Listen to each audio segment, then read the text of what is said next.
तो हेलो दोस्तों, alliance among immortals part 2 में आप सभी लोगों का स्वागत है। अगर पिछला पार्ट नहीं देखे हैं तो जाकर देख लीजिए, नहीं तो यहाँ आप सब लोगों को कुछ समझ में नहीं आएगा। अगर देख लिया तो बिना देरी की चलो आज का इस शानदार सीरीज को स्टार्ट करते हैं। तो दोस्तों, पार्ट 2 की शुरुआत में मुझे जाने दो, वो पपेट ऐसे चिल्लाते हुए गैरेज को हिलाने लगती है। ये देखकर जियांग वन समझ जाता है कि अंदर में जरूर कुछ खतरा है और बाकी लोग गैरेज को ऐसे हिलते हुए देखकर कहते हैं कि कैसा बेशरम आदमी है, बीच सड़क पर ये सब कर रहा है। तभी जियांग वन अपने तलवार से उस गैरेज पर हमला कर देता है और वो तलवार सीधा जाकर डोक्सामी ताओ जैसा दिखने वाला आदमी के सीने के आर पार होते हुए उस दुल्हन पपेट के चेहरे पर लग जाता है और उसका चेहरा डैमेज हो जाता है। जिसके बाद जियांग वन डोक्सामी ताओ जैसा दिखने वाला आदमी को गैरेज के अंदर से बाहर खींच लेता है और वो पपेट डैमेज होने की वजह से वहीं पर किसी बम की तरह उठ जाता है। और दूसरे तरफ एडेन गुफा के अंदर डोक्सामी दाओ और उसके पिताजी तक को भी ये आवाज सुनाई पड़ गया था। तभी डोक्सामी दाओ के पिताजी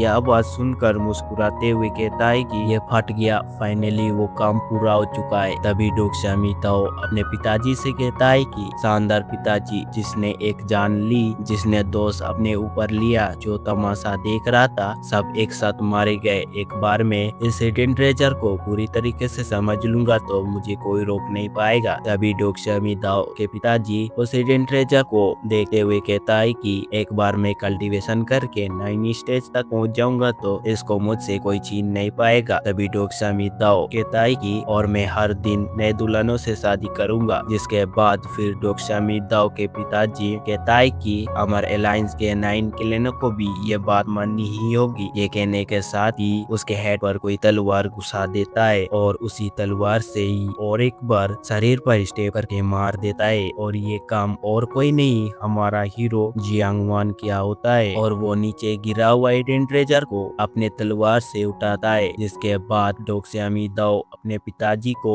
इस तरीके से मरा हुआ देखकर डोक्सामी दाओ गुस्सा होकर जियांग वन के ऊपर हमला करते हुए कहता है कि पिताजी, ये आपको क्या हो गया है और तुम कौन हो, तुमको ये जगह कैसे मिला और वो हिडन ट्रेजर मुझे वापस दे दो। ये कहते हुए हमला कर देता है, लेकिन जियांग वन उसके हमले को बड़ी आसानी से रोकते हुए उसके ऊपर उल्टा अपने तलवार से हमला करके दूर धकेल देता है। जिसके बाद जियांग वन अपने अंदर उस हिडन ट्रेजर को एब्जॉर्ब कर लेता है। ये देखकर डोक्सामी दाओ उसको कहता है कि तुम इस ट्रेजर को कैसे कंट्रोल कर पा रहे हो और तुमको कैसे पता कि ये ट्रेजर कैसे काम करता है और तुम हो कौन। जियांग वन वहाँ से जाते हुए ये सुनकर डोक्सामी दाओ के ऊपर उसी हिडन ट्रेजर से हमला करते हुए कहता है कि क्योंकि उस ट्रेजर को मैंने ही बनाया है। ये सुनकर डोक्सामी दाओ वहीं पर मारा जाता है। जिसके बाद सिंसिप होकर एक्सवान लो सेंगकोंग जगह का सीन दिखाया जाता है। एक लड़की अपने मास्टर से कह रही होती है कि टोंगशियन टावर के हथियारे बहुत ज्यादा बेरहम होते हैं। उसी क्लैन के पुराने मास्टर को उन्होंने बेरहमी से मार डाले और हम उनके क्लैन में कैसे शादी कर सकते हैं। और हमें इस लड़की का नाम बताया जाता है कि इस लड़की का नाम जुइडीजी होता है और ये लड़की जुंगशुआन क्लैन की डिसाइपल होती है। जिसके बाद उसकी मास्टर कहती है कि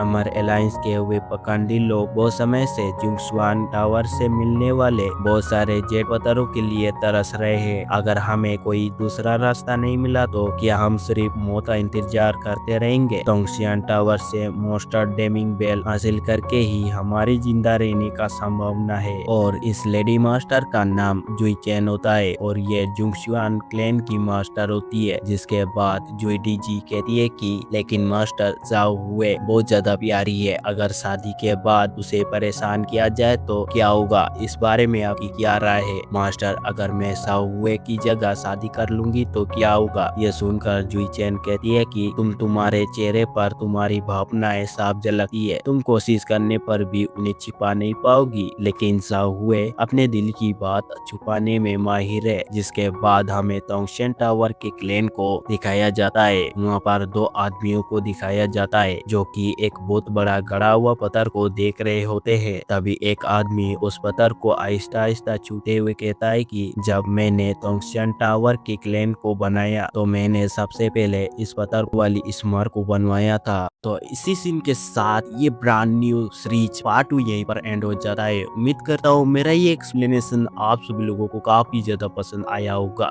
तो ठीक है गाइस, मिलते हैं अगले वीडियो के साथ। अब तक के लिए bye bye, take care so much, thanks for watching.